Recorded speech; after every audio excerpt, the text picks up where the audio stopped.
Moreover, images of our Blessed Mother, once prominent features of every Catholic church in the world, have, in all too many cases, joined the statues of saints and angels that are now so conspicuously absent.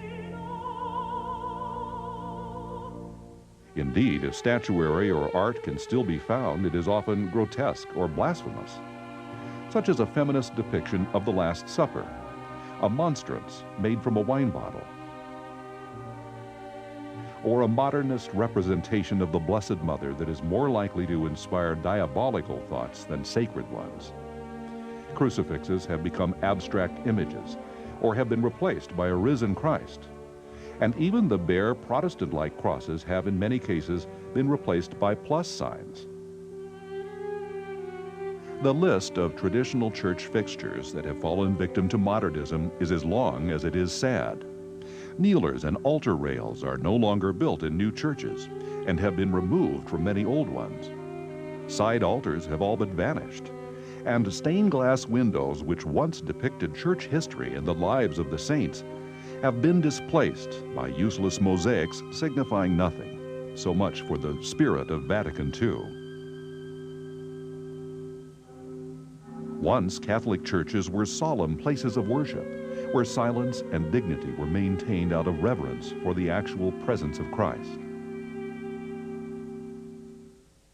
Today, they're more often social gathering places, filled with irreverent noise and hubbub that befits a movie theater or sports arena. And in many cases, reverent contemplation or prayer has been replaced by interpretive dancing. Just as modesty in dress fell victim to the excesses of the 60s, today women's head coverings and men's conservative clothing have given way to attire that is better suited for backyard barbecues, if even there. Moreover, these external signs of disrespect are not limited to the laity. In the post-conciliar church, the clergy seem to want to dress like laymen in public and act as entertainers during Mass. And not only are the ideas of heaven, hell, and purgatory being debated anew, even the concept of limbo is reinterpreted in the sanctuary.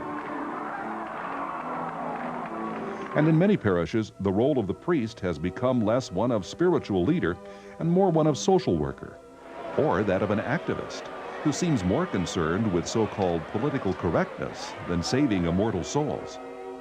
Nuns, as well, have all but abandoned their traditional habits. John Benari, editor of Catholic Family News, viewed these changes from a front row seat in Catholic schools. When I was in first grade, all we saw of Sister Joan Labouré was her hands and her face. And by the time I got to 8th grade, I knew that Sister Kevin Leonard had red hair and varicose veins. Even some princes of the church have adopted vestments intended as political or social statements rather than designations of their holy positions, while others sport pagan-inspired costumes in the name of diversity and enculturation. Pope Paul VI set the precedent for change when in 1964 he surrendered his papal ring and crucifix to the Buddhist U Thant, then Secretary General of the United Nations. And while addressing that one world body, the Pope said, "The peoples of the earth turn to the United Nations as the last hope of concord and peace." A curious statement for the Vicar of Christ. The new papal crucifix, subsequently adopted by Paul VI and carried by succeeding popes, features a distorted, bent cross and a gangly, spread-legged Christ, an image attributed to Satanists of the 5th century. And the papal tiara, its 3 tiers representing the Holy Trinity, has been abandoned. Paul VI never wore it again after his investiture, choosing a bishop's mitre instead, and proclaimed in 1975 that no future pontiff was required to wear the crown. Thus his successor, John Paul I, chose not to be crowned pope and declined a traditional coronation.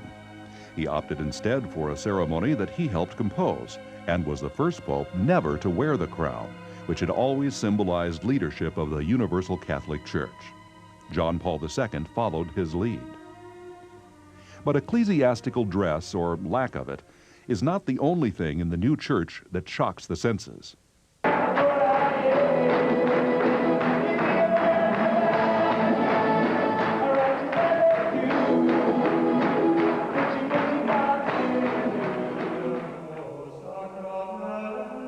For centuries, solemn, hauntingly beautiful Gregorian chants were considered the official music of the Church.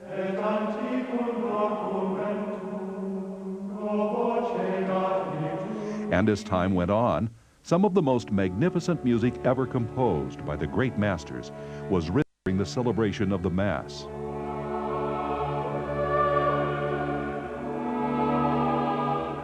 And the influence of such music has gone far beyond its religious origins.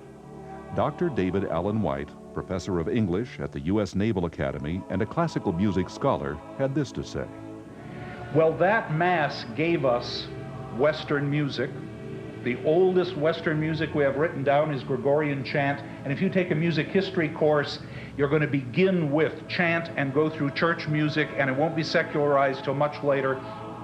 But when it is, you're still going to have Mozart writing masses and Haydn writing masses, and you're going to even have someone who was just crotchety and cranky and probably had a good reason to be because of his deafness. Beethoven, who wrestled with God his whole life, still writing the great Missa Solemnis and seeing a priest on his deathbed. I mean, that is the tradition of music. These classical masterpieces remain examples of some of man's most noble and uplifting creations, a cultural as well as a religious legacy. And what is the legacy of post-Vatican II music?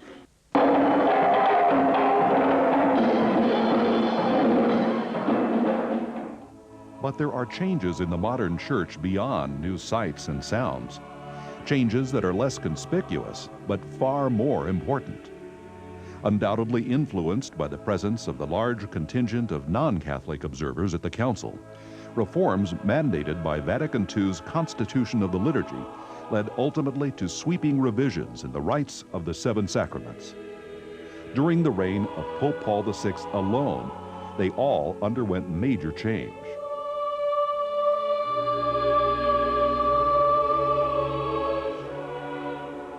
A prime illustration is the sacrament of baptism. The new rite, seen here during a Novus Ordo Mass and performed by a deacon while the priest looks on, bears a striking similarity to Luther's revised order of baptism dating from 1526. The traditional Catholic rite incorporates such things as exorcism by breathing on the candidate, saying the required prayers, the giving of salt, and anointings before and after baptism. All elements that were eliminated by Luther and that have been eliminated in the modern church, so that now it seems the baptismal ceremony is little more than an initiation into the Christian community, rather than redemption from original sin.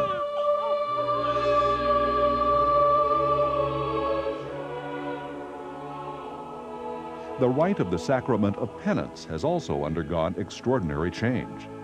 In 1977, a new rite of reconciliation was decreed for the Universal Church, and the term confession slipped into the dusty realm of historical oddity. But confession is one of the things that sets Catholics apart from Protestants and other religions and sects. It is a solemn obligation in which penitents confess their sins, declare sincere contrition, vow to amend their lives, ask forgiveness, and receive absolution from their priest. In many Novus Ordo churches, confessionals have been removed or have become reconciliation rooms in which priest and penitent have a discussion.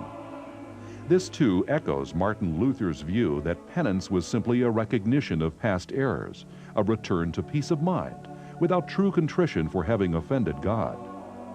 And traditional one priest, one penitent confessions have in many cases given way to rites of general absolution, which are often performed illegally, in direct violation of canon law or contrary to the Holy Father's wishes, while for the most part, the few traditional confessionals that remain stand empty.